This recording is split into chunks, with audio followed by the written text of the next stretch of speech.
Vontimitta ZPTC ఉప ఎన్నికల్లో ఉద్రిక్త పరిస్థితి నెలకొంది. ఎక్కడికక్కడ టెన్షన్ వాతావరణం కనిపిస్తోంది. దాదాపు 35 ఏళ్ల తర్వాత మొదటిసారి ఇక్కడ ఎన్నికలు జరుగుతున్నాయి. దీంతో పట్టు నిలుపుకునేందుకు రెండు పార్టీలు శాయశక్తులా ప్రయత్నిస్తున్నాయి.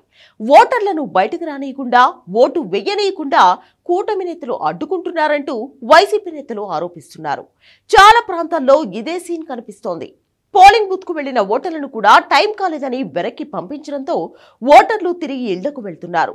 ఒంటిమిట్టలో కూడా దాదాపు ఇదే పరిస్థితి కనిపిస్తోంది.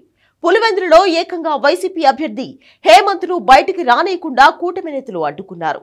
హేమంత్ ఇంటి చుట్టూ భారీగా స్థానిక కార్యకర్తలు, నేతలు కాపలా కాస్తున్నారు.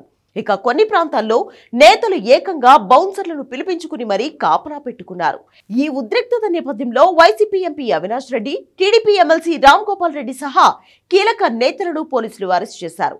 కీలక నేతల అరెస్టు తర్వాత ఓటింగ్ ప్రక్రియ ప్రారంభమైంది. సాయంత్రం 5 గంటల వరకు ఓటింగ్ కొనసాగనుండడంతో ప్రతి నిమిషం ఉత్కంఠగా మారింది.